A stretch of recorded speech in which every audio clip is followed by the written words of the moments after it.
అంత అల్కటి పని అయితే, అంత ఈజీ పని అయితే మరి మీరెందుకు చేయలే 60 ఏళ్ళు?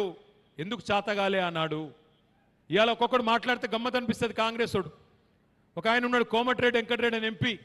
ఆయన అంటాడు, యాడున్నది కరెంటు? లేనే లేదు. 24 గంటల కరెంటు ఏడుంది? నాకు గల్లబడతలేదు, నాకైతే తెలుస్తలేదు అని మాట్లాడుతున్నాడు. నేను ఈ పరకాల వేదికగా బంపర్ ఆఫర్ ఇస్తున్న మా కాంగ్రెస్ వాళ్లకు, బీజేపీ నాయకులకు. మా ధర్మారెడ్డి అన్న మంచోడు, ధర్మరాజులు అంటోడు. ధర్మారెడ్డి అన్నకు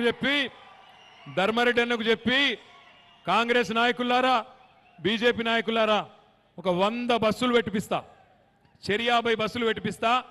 మంచిగా బ్రహ్మాండంగా కాంగ్రెస్ వాళ్ళ 50 బస్సులు ఎక్కుండ్రి, బీజేపీ వాళ్ళ 50 బస్సులు ఎక్కుండ్రి.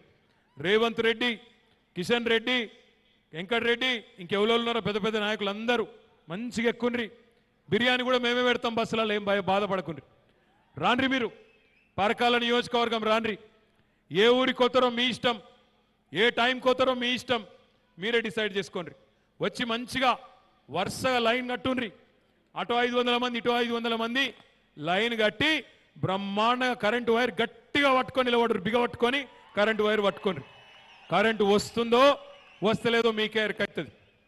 దరిద్రం కూడా విక్తుంది ఆయన దేశానికి. నాకు తెలియక అడుగుతా, మాట్లాడుతందుకు సిగ్గని అనిపించాలనా లేదా? ఆనాడు ప్రభుత్వంలో ఉండి అధికారం ఉన్నప్పుడేమో 60 ఏళ్ళు ఏ ఒక్క రోజు కూడా 6 గంటల కరెంట్ ఇయ్యనోడు ఇవాళ వచ్చి కేసీఆర్ మీద మాట్లాడుతుంటే 9-9.5 ఏళ్ళల్లే సిగ్గని అనిపించాలన్న వాళ్ళకి లేదా?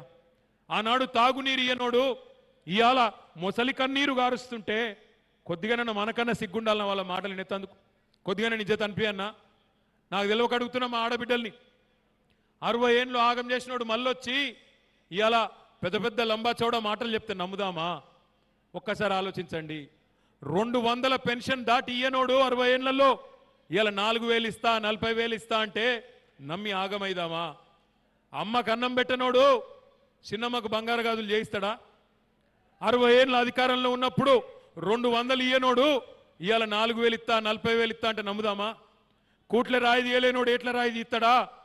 ఆగమైదామా? ఆలోచించండి.